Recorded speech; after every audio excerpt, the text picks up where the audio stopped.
Everyone, welcome back in my channel. तो आज है संडे, इसीलिए जनरली जो हम क्लास 8 मैथ का वीडियोस लाते हैं उसकी बजाय आज हम एक बहुत ही इम्पोर्टेंट टॉपिक परसेंटेज को कवर करेंगे। ये जो परसेंटेज वाला टॉपिक है ये हर क्लास के स्टूडेंट्स के लिए और कॉम्पिटिटिव एग्जाम्स की तैयारी कर रहे स्टूडेंट्स के लिए भी बहुत ही ज़रूरी है, इसीलिए मैंने इस टॉपिक को चुना है। तो जनरली मैं मंडे टू सैटरडे अपने चैनल पर क्लास 8 मैथ्स के वीडियोस लाता हूँ और संडे को इसी तरह से इम्पोर्टेंट टॉपिक से वीडियोस अपने चैनल पर लाता हूँ। इसलिए आप जिस भी क्लास में हैं हमारे चैनल को सब्सक्राइब कर लीजिए, आप हमेशा इससे बेनिफिट ही रहेंगे। तो बिना किसी देरी के चलिए इस वीडियो को इस परसेंटेज वाले टॉपिक को हम 3 पार्ट्स में पढ़ेंगे। सबसे पहले हम परसेंटेज के बेसिक कंसेप्ट्स को देखेंगे फर्स्ट पार्ट में। उसके बाद सेकंड पार्ट में हम परसेंटेज को फ्रैक्शन में कैसे बदला जाता है और फ्रैक्शन को परसेंटेज में कैसे बदला जाता है वो देखेंगे। और थर्ड पार्ट बहुत ही इम्पोर्टेंट है जिसमें हम देखेंगे परसेंटेज से रिलेटेड कुछ इम्पोर्टेंट क्वेश्चंस जो हर क्लास के स्टूडेंट्स के लिए बहुत ही इम्पोर्टेंट है, इसीलिए वीडियो में लास्ट तक जरूर बने रहिएगा। तो चलिए अब हम अपने फर्स्ट पार्ट को स्टार्ट करते हैं। तो यहाँ पर हमें परसेंटेज का फर्स्ट पार्ट यानी इसका बेसिक कंसेप्ट समझना है। चलिए इसके बेसिक कंसेप्ट को समझते हैं। तो देखिए इसका जो बेसिक कंसेप्ट है उसके लिए हमें प्रतिशत का मतलब समझना पड़ेगा। तो प्रतिशत का मतलब समझते हैं। देखिए ये जो प्रतिशत है इसका मतलब होता है प्रति जोड़ शत, प्रति प्लस शत।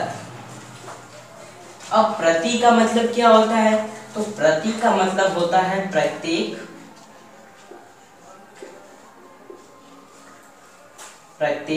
और शत का मतलब होता है 100, यानी प्रत्येक 100 पर के भाग को प्रतिशत कहते हैं। इसको अच्छे से समझने के लिए हम एक परसेंटेज का एग्जाम्पल लेते हैं।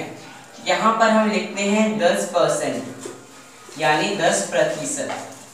तो ये देखिए ये जो है ये है हमारा प्रतिशत का चिन्ह। इस हम यहाँ पर लिख देते हैं, ये जो हमारा है इसे कहते हैं प्रतिशत का चिन्ह,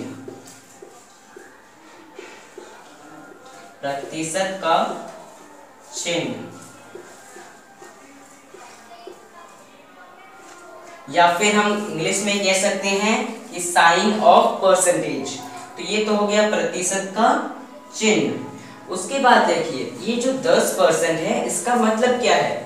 10% मतलब है कि 10 भाग 100 भाग में से, यानी देखिए ये जो पूरा परसेंटेज है ये है 100।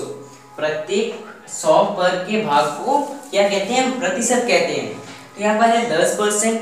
10% मतलब है 10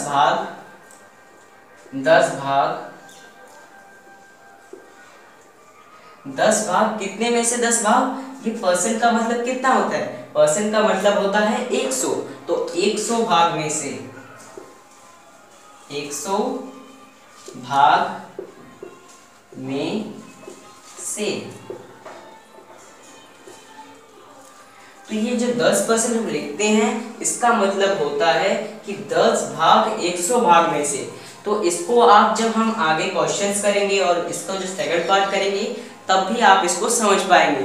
तो ये इसको आप बेसिक कंसेप्ट तो समझ गए होंगे कि प्रतिशत का मतलब क्या होता है और इसका चिन्ह क्या होता है। प्रतिशत का चिन्ह होता है ये, जैसे हम लिखते हैं 10% तो हमने लिखा ही, जैसे हम लिखते हैं 30%, 40%, 50%। तो ये जो हम परसेंट का चिन्ह यूज करते हैं इसी को कहते हैं प्रतिशत का चिन्ह। तो ये तो हमारा बेसिक कंसेप्ट यानी पार्ट 1 तो कंप्लीट हो गया। अब हम इसके सेकंड पार्ट को देखते हैं। तो इसके बाद जो हमारा सेकंड पार्ट है उसमें 2 पार्ट्स है। सेकंड पार्ट में भी 2 पार्ट्स हैं। ये तो हमारा है फर्स्ट पार्ट कि हम परसेंटेज को भिन्न में कैसे बदले, परसेंटेज को भिन्न में बदलना, यानी हम परसेंटेज टू फ्रैक्शन, परसेंटेज को फ्रैक्शन में कैसे बदले, वही है। तो ये तो बहुत ही आसान है, चलिए समझते हैं। तो हम एक एग्जांपल लेते हैं 20%। मान लीजिए 20% है यहाँ पर लिखा। अब ये तो परसेंटेज में है क्योंकि यहाँ पर प्रतिशत का चिन्ह लगा हुआ है। अब हमें इसे भिन्न यानी फ्रैक्शन में बदलना है। तो देखते हैं कि हम कैसे इसे भिन्न यानी फ्रैक्शन में बदल सकते हैं। तो तो इसको भिन्न में बदलने के लिए बहुत ही आसान एक प्रोसेस करना होगा। देखिए बहुत आसान है। 20 यहाँ पर हम लिखेंगे और जो ये परसेंटेज है इसका मतलब क्या होता था? परसेंटेज का मतलब है पर प्रति 100 भाग में। तो प्रति 100 भाग, प्रति मतलब क्या, एक बाटा लगा देंगे हम और ये जो 100 है उसको यहाँ पर बाटा के नीचे लिख देंगे। तो ये हो गया 20/100। अब ये तो भिन्न में आ गया है, लेकिन हम इसको काट कर मानक रूप में बदल देंगे। तो इसको काट लीजिएगा, 0 0 कट गया और 2 से 5 और यहाँ पर 1, तो ये हो गया 1/5।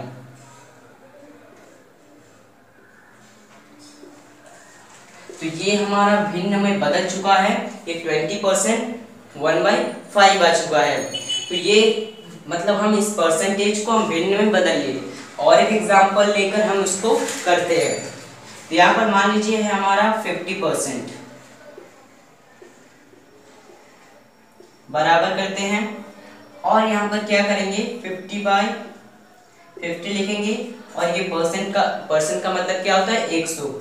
तो प्रति 100 मतलब हम एक बाटा देंगे और 100 लिख देंगे और फिर 1 0 1 0 काट देंगे। 5 से यहाँ पर लिखेंगे 1, यहाँ पर लिखेंगे 2, ये हो गया 1/2। 1/2 हो गया है इसका फ्रैक्शन रूप। तो भिन्न में हम इनको बदल लिए हैं। ये हमारा 1 नंबर, ये हमारा 2 नंबर। तो ये हमारा सेकंड पार्ट का फर्स्ट पार्ट हो गया। अब हम इसके सेकंड पार्ट को देख लेते हैं। तो अब हमारा सेकंड पार्ट का सेकंड पार्ट आ चुका है। तो इसमें कहा गया है कि भिन्न को प्रतिशत में बदलना। तो हमें भिन्न को, इसके पहले पार्ट में हमने क्या किया, प्रतिशत को भिन्न में बदला, लेकिन हमें अब क्या करना है, हमें भिन्न को प्रतिशत में बदलना है। तो बहुत ही आसान है, बहुत ही इंपॉर्टेंट है, बहुत ही क्या है, बहुत कुछ है। तो अब देखिए यहाँ पर हम कोई एक भिन्न का एग्जांपल लेते हैं। जैसे यहाँ पर 2/5 लिखते हैं, इस पेन से नहीं लिखते हैं, इससे लिखते हैं। मान लीजिए यहाँ पर 2/5 लिख दिए हम, 2/5 लिखे हैं यहाँ पर। अब इसको हमें प्रतिशत में बदलना है। तो 2/5 को प्रतिशत में बदलने के लिए क्या करेंगे हम, देखिए 2/5 है, इसको प्रतिशत में बदलने के लिए सिंपली यहाँ पर लिखेंगे 2/5। अब वहां पर हम भाग कर रहे थे 100 से, लेकिन यहाँ पर हम भाग कर मल्टीप्लाई यानी गुना करेंगे, भाग नहीं करेंगे, गुना करेंगे 100 से। तो यहाँ पर 2/5 × 100 हो गया। अब इसको काट देंगे, 5 20 जब 100 होता है। अब ये हो जाएगा 40, ये आ गया 40। तो ये भिन्न था, अब ये मतलब प्रतिशत में आ चुका है। तो यहाँ पर प्रतिशत का चिन्ह लगा देंगे। तो ये हमारा 40% आ चुका है 2/5 का ही। इस तरह हम और एग्जांपल लेते हैं। मान लीजिए यहाँ पर लेते हैं हम कुछ डिफरेंट सा एग्जांपल, जैसे 3/10 का एग्जांपल लेते हैं। इसको भी अगर हमें प्रतिशत में बदलना हो तो हम क्या करेंगे, सिंपली 3/10 लिखेंगे और 100 से मल्टीप्लाई कर जाएगा और ये हो जाएगा 30%। 3 × 10 30%। ये हो गया हमारा 30%, 3/10 का परसेंट रूप। ये हमारा सेकंड पार्ट भी कंप्लीट हो चुका है। अब हमारा थर्ड पार्ट है, उसको भी देख लेते हैं। ये पार्ट बहुत ही इंपॉर्टेंट है, इसलिए आप इसे अच्छे से देखिएगा। तो अब हमारा है थर्ड पार्ट, प्रश्न उत्तर यानी क्वेश्चंस आंसर। इसका मतलब है कि हम परसेंटेज से रिलेटेड कुछ क्वेश्चंस एंड आंसर्स डिस्कस करने वाले हैं। बहुत ही इंपॉर्टेंट पार्ट है, इसी तरह क्वेश्चंस एग्जाम में आते हैं, इसीलिए इस पार्ट को अच्छे से देखिएगा और समझिएगा। तो चलिए करते हैं। जो हमारा फर्स्ट क्वेश्चन है वो इस प्रकार है। मान लीजिए आपको इस तरह से क्वेश्चन दे दिया जाएगा कि क्वेश्चन इस तरह से दिया जाएगा कि मान लीजिए यहाँ पर है कि 1500 का 20%, 1500 का 20% कितना है, 1500 का 20% कितना है। यहाँ पर ये हमारा क्वेश्चन हो जाएगा कि 1500 का 20% कितना है। तो इसको हम कैसे सॉल्व करेंगे, 1500 को, इसको अच्छे समझिए, 1500 को 1500 यहाँ पर लिख देंगे। का मतलब होता है मल्टीप्लाई, यहाँ पर मल्टीप्लाई दे देंगे और यहाँ पर है 20 लिखेंगे सबसे पहले, और उसके बाद 20% को कैसे लिखना था, 20% ही एक मतलब प्रति लिखेंगे हम यहाँ पर, तो बटा हो जाएगा और नीचे हो जाएगा 100। और अब हम इसको काटना है, यहाँ पर 0 0 कट जाएगा, और अब इसको मल्टीप्लाई कर लेंगे। 15 × 20 कितना होता है, 15 और 2 होता है 30 और 1 0, यानी इसको मल्टीप्लाई करने पर हमारा 300 आ गया है आंसर। तो ये हमारा एक क्वेश्चन हो गया है। इसी तरह का हम लोग और एक क्वेश्चन देख लें। तो अब और एक क्वेश्चन सॉल्व कर लेते हैं। तो ये हमारा सेकंड नंबर क्वेश्चन होगा। मान लीजिए यहाँ पर हमें लिखना है कि 3600 का 60% बराबर क्वेश्चन मार्क, मतलब 3600 का 60% कितना होगा। तो इसे हम निकालने के लिए क्या करेंगे, सबसे पहले देखिए 3600 को 3600 लिख देंगे, का जो है इसको मल्टीप्लाई कर देंगे, का मीन्स मल्टीप्लाई होता है। उसके बाद यहाँ पर 60 है, 60 लिख देंगे। परसेंट है उसको हम नीचे लिख सकते हैं, तो बाटा करके 100 लिख देंगे। अब ये 20 कट गया, 36 × 60 हो गया, इसको मल्टीप्लाई करेंगे तो आ जाएगा 2160। ये आ गया हमारा आंसर। तो इस तरह क्वेश्चन को आप इतनी आसानी से, बहुत ही आसानी से कर सकते हैं इस तरीके से।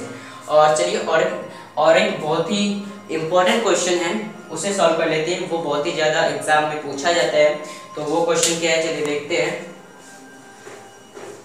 तो वो क्वेश्चन को लिख लेते हैं यहाँ पर। तो वो होगा हमारा थर्ड नंबर क्वेश्चन। मान लीजिए यहाँ पर दिया होगा कि x का 40% 16 है, x का 40% 16 है। तो x का मान निकाले। यहाँ पर है कि x का 40% 16 है, तो x का मान हमें निकालना है। तो इस तरह के क्वेश्चंस को आपको हार्ड लग सकता है, इसीलिए मैंने इसको भी कवर कर दिया है इस वीडियो में। यहाँ पर है सबसे पहले x लिखेंगे, का है इसको मल्टीप्लाई करेंगे। 40% है तो 40 लिखेंगे, यहाँ पर परसेंट है, बाटे में 100 लिख देंगे, और बराबर 16 करेंगे। यहाँ पर 16 है तो यहाँ पर कॉमा तो नहीं लगा सकते, 16 है मतलब x का 40% 16 है, उसको हमने क्या किया, x का 40% 16 के बराबर है, वही है। तो अब 0 0 कट कर देंगे, इसको 2 और इसको 5, 2 से कट देंगे, 2 × 4 2 5 से 10। अब हो जाएगा ये 2x बराबर बटा 5 बराबर 16। और इसको जब सॉल्व करेंगे ये हो जाएगा 2x बराबर 16 × 5, फिर हो जाएगा 2x बराबर 16 × 5 बटा 2, ये कट जाएगा 8 बराबर हो जाएगा 40 क्या होगा 40, मतलब 40 का 40% कितना है 16 है। तो यहाँ पर x का मान आ गया है कितना 40। तो इस तरीके से हम इस तरह क्वेश्चन को भी आसानी से सॉल्व कर सकते हैं। तो आई होप आपको ये वीडियो अच्छा लगा होगा। वीडियो अच्छा लगा तो लाइक जरूर करिए, चैनल को अभी कभी सब्सक्राइब कीजिए, क्योंकि डेली संडे को ऐसी इंपॉर्टेंट नॉलेजेबल वीडियोस हमारे चैनल पर आती है, और Monday to Saturday class 8 maths की वीडियोस हमारे चैनल पर आती है। और आप किसी भी क्लास में हैं आप हमारे चैनल को सब्सक्राइब कर सकते हैं, और क्लास में 8 मैथ्स में हैं तो आपको एडवांटेज मिल जाता है। और एक इम्पॉर्टेंट बात कि आप कमेंट सेक्शन में लिख दीजिए कि जो नेक्स्ट वीडियो आएगा वो किस टॉपिक पर चाहिए आपको। जिस टॉपिक पर ज़्यादा कमेंट्स होंगे उसी पर मैं वीडियो बना दूंगा। तो इस वीडियो को दोस्तों के साथ भी शेयर कर दीजिएगा, ताकि उन्हें भी परसेंटेज पर कोई भी डाउट नहीं रहे। Thanks for watching this video guys, I will meet you next time.